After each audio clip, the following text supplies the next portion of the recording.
अब बात करेंगे भिवानी से खबर की। वित्त मंत्री जेपी दलाल का बड़ा बयान आया। इंडिया न्यूज से खास बातचीत में बोले जेपी दलाल, तीसरी बार मोदी के नेतृत्व वाली एनडीए सरकार बनेगी। हरियाणा में अपेक्षा के अनुरूप नहीं रहे परिणाम। विपक्ष को खुश होने की जरूरत नहीं है।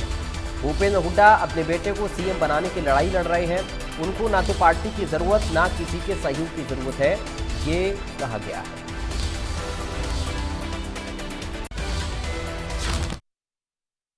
हरियाणा प्रदेश के वित्त मंत्री जयप्रकाश दलाल जी हमारे साथ हैं। मंत्री जी, क्या कहिएगा, अभी चुनाव के नतीजे आए हैं, रिजल्ट आए हैं। हालांकि जो है जिस तरह के नतीजे आए हैं वो उनको माकूल नहीं माना जा सकता।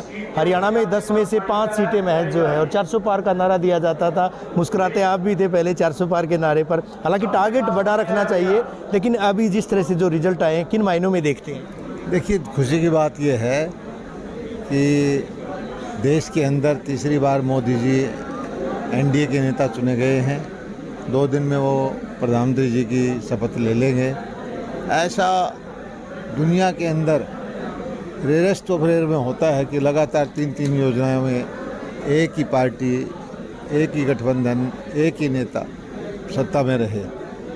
ये हमारे लिए संतोष की बात है कि जो इस देश के लिए योजनाएं हमने बनाई, देश ने उसको स्वीकार किया। और हमारे इस 2014 से पहले किसी एक पार्टी को जो बहुमत से आधी सीटें मिलती थी वो भी सरकार चलाते थे और वो खुश रहते थे। हमारी अभी भी गठबंधन की 272 की बजाय 293-92 सीटें आई हैं और भी 10-12 लोगों ने हमें समर्थन दे दिया है। और मुझे उम्मीद है कि देश हित में बहुत सारी पार्टियां और साथ आएंगी। आप तो पहले ऐसे विधायक और ऐसे मंत्री थे जो अक्सर अपने हल्के में रहते थे। बावजूद इसके क्या माना जाए, एंटी इनकम्बेंसी या कोई और वजह? क्योंकि किसान आंदोलन का भी कोई इतना लंबा चौड़ा असर नहीं कहा जा सकता आपके इलाके में। ऐसा है कि बहुत सारे फैक्टर हैं, इस पर हम चिंतन करेंगे, मनन करेंगे, मंथन करेंगे। वोट हमने, मेरा विधानसभा में जो मुझे वोट मिले थे उससे ज़्यादा वोट मिले, उससे वोटों की बढ़ोतरी हुई है। आपको नहीं लगता कि ये नतीजे विधानसभा चुनाव को प्रभावित करेंगे? ये राजनीति में बहुत सारी घटनाएं कम या ज़्यादा प्रभावित करती हैं, लेकिन चीज़ें ऐसा है कि इतनी अनुकूल, इतनी आसान विपक्ष के लिए भी नहीं है, कांग्रेस के लिए भी नहीं है।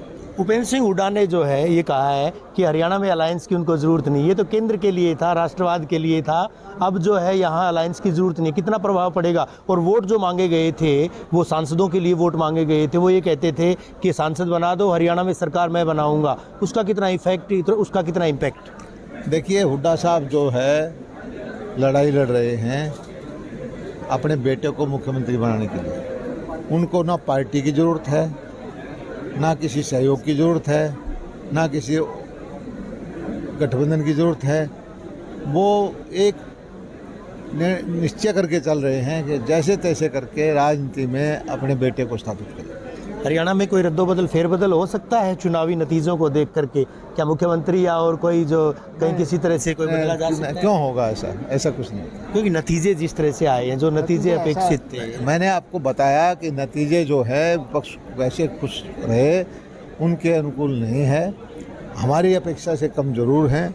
हम आगे अपने जो लोगों के बीच में जा कर के जो कोई कमियां रही हैं उसको सुधारेंगे और सरकार फिर बनाए। शुक्रिया हमसे बात करने के लिए। प्रदेश के वित्त मंत्री जयप्रकाश दलाल, जिनका सीधे तौर पर कहना है कि वोट शेयर जो है वो कम नहीं हुआ है। हालांकि सीट्स जो है भले ही कम हुई हो, बावजूद इसके उनका मानना है कि आने वाले दिनों में अब लोगों के और बीच में रहेंगे किसी भी तरह से। हालांकि एनडीए की सरकार एक बार फिर से बनी है। इस बात पर उन्होंने कहा है कि कांग्रेस को ज़्यादा उत्साहित होने की आवश्यकता नहीं है। जितनी सीटें आई हैं, कांग्रेस कहीं सर्वाइव नहीं कर पा रही है। वीडियो जर्नलिस्ट सुमित अवस्थी के साथ रवि जांगड़ा, इंडिया न्यूज़, हरियाणा।